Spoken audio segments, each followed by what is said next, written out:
வணக்கம், என் பேர் சனம் செட்டி. இந்த வீடியோ வனிதா விஜயகுமார் அவங்களுக்கு. வனிமான் தான் நான் உங்களை கூப்பிடுறது. வனிமா, என் மனசுல சில கேள்விகள் இருக்கு, உங்ககிட்ட கேட்டுதான் ஆகணுன்ற ஒரு சூழ்நிலை எனக்கு வந்திருக்கு. உங்க ஃபேமிலி லைஃப்ல பீட்டர் பால் எலிசபெத் அவங்களோட மேரேஜ் கான்ட்ரவர்சியில இன்னி வரைக்கும் நான் இன்வால்வ் ஆகக்கூடாது இருந்தேன். ஏன்னா ரெண்டு பக்கமும் விஷயம் தெரியாம அதை பத்தி பேசுறதுக்கு எனக்கு எலிஜிபிலிட்டி கிடையாது அப்படின்னு தான் நான் விட்டேன். ஆனா நீங்க நேத்து சினே உலகம்ல ஒரு இன்டர்வியூ கொடுத்திருக்கீங்க, ரவீந்திரன் சாரும் அதுல இருக்காங்கன்னு நினைக்கிறேன். நீங்க சொன்ன சில விஷயங்கள் என்னால அக்செப்ட் பண்ணிக்க முடியாது. சாரி வனிமா. ஒரு டைம்ல என் வாழ்க்கையில ஒரு பிரச்சனை வந்தப்போ எனக்காக நீங்க போராடுனீங்க. என்னை லவ் பண்ணி என்கேஜ்மெண்ட் பண்ணா ஒரு பாதி கல்யாணம் பண்ண மாதிரி தான் என்கேஜ்மெண்ட் பண்ணி ஏமாத்தினப்போ, அதே ஒருத்தர் ரியாலிட்டி ஷோல உங்க கூட இருந்தப்போ இன்னொரு கண்டெஸ்டன்டோட ஒரு ரிலேஷன்ஷிப்போ ஏதோ அது எனக்கு தெரியாது, அப்போ எனக்காக நீங்க குரல் கொடுத்தீங்க. உங்களுக்கு அதுலேருந்து கெட்ட பேர் வந்தாலும் ஒரு நியாயத்துக்கு நீங்க போராடுனீங்க. அந்த ஒரு நன்றி நான் என்னைக்குமே மறக்க முடியாது வனிமா.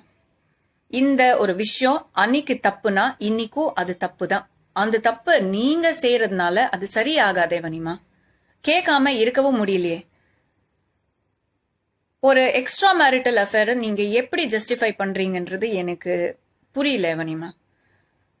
ஏன்னா இது வரைக்கும் நான் இந்த இஷ்யூ பத்தி கேட்கல. ஆனா நீங்க செட் பண்ணிட்டு இருக்கிற இந்த ட்ரெண்ட் ரொம்பவே டேஞ்சரஸா இருக்கு. நீங்க சொன்ன விஷயம், தமிழ்நாட்டுல ஒரு ஆம்பளை எத்தனை பொண்டாட்டிங்க வேணாலும் வச்சுக்கலாம், அது கேட்கறதுக்கு சொந்த பொண்டாட்டிக்கும் ரைட்ஸ் கிடையாது, எக்ஸ்ட்ரா மேரிட்டல் அஃபேர் வச்சுக்கலாம். இப்படி ஒரு விஷயத்த நீங்க எப்படி பேசுறீங்கன்றது எனக்கு தெரியல வனிமா. உங்களுக்கு எக்கச்சக்க ஃபாலோவர்ஸ் இருக்காங்க. ஒரு மாசத்துல போன ஒரு மாசத்துல கிட்டத்தட்ட எல்லாரும் தமிழ்நாட்டுல உங்களை பத்தி தான் பேசிட்டு இருக்கோம். ஸோ அப்படி ஒரு ரெஸ்பான்சிபிலிட்டி உங்களுக்கு இருக்கு. தயவு செஞ்சு எக்ஸ்ட்ரா மேரிட்டல் அஃபேர்ஸை சப்போர்ட் பண்ணாதீங்க. இது என்னோட ரிக்வெஸ்ட். அண்ட் தமிழ்நாட்டுல ஒரு தப்பு நடந்தா அது தட்டி கேட்கறதுக்கு இன்னும் இருக்காங்க. அப்படி இருக்கிறதுனால தான் தைரியமா நம்மளால வாழ முடியுது. அவங்களையும் அப்போஸ் பண்ணி உங்களுக்கு என்ன பெனிஃபிட் ஆகுதுன்னு எனக்கு என்ன சொல்றது வனிமா தெரியல. ஸோ ப்ளீஸ், இந்த லீகல் சிஸ்டம் இருக்கு, மேரேஜ் லாஸ் இருக்கு. இந்தியன் லீகல் சிஸ்டம்ல இந்த மேரேஜ் லாஸ்னால பெண்களுக்கு ஒரு அளவுக்கு ஒரு சப்போர்ட் கிடைக்குது. அதையும் நீங்க டிஸ்ரெஸ்பெக்ட் பண்ணாதீங்க. ஸோ மேரேஜ் என்ற இன்ஸ்டிடியூஷன்ல இன்னும் நமக்கு நம்பிக்கை இருக்கு. ஆல்ரெடி மேரிடா இருக்கிற யாரையும், ஆம்பளையா இருக்கட்டும் பொம்பளையா இருக்கட்டும், டிவோர்ஸ் வாங்காம இன்னொரு அஃபேர் வச்சுக்கிறது இல்லீகல். இதுதான் நீங்க ஒரு எக்ஸாம்பிளா செட் பண்ணணும் தவிர எக்ஸ்ட்ரா மேரிட்டல் அஃபேர்ஸ் ஜஸ்டிஃபை பண்றதோ உங்க கன்வீனியன்ஸுக்கு லாஸ் மாத்துறதோ தப்பு வனிமா.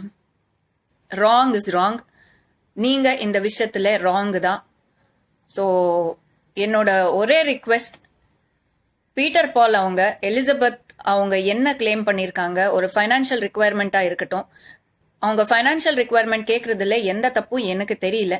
ஏன்னா 2 grown up சில்ட்ரன் இருக்காங்க.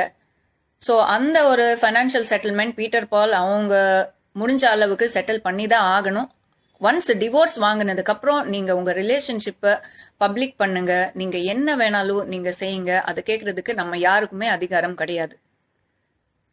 ஒரு லீகல் ரூல்ஸை ஃபாலோ பண்ணுங்க. நமக்கு இருக்கிற லாஸ் தான் உங்களுக்கும்.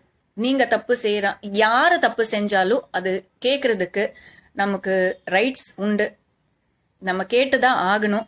மனசுக்கு ரொம்ப கஷ்டமா இருக்கு வனிமா. நான் இந்த மாதிரி உங்ககிட்ட கேட்கணும்னு எனக்கு கண்டிப்பா நான் கேட்பேன்னு நான் எதிர்பார்க்கல. பட் மனசாட்சிக்கு விரோதமா ஒரு விஷயம் நடக்குதுன்னா கேட்டுதான் ஆகணும். I really hope you understand. I hope all of you find peace very soon. நன்றி, வணக்கம்.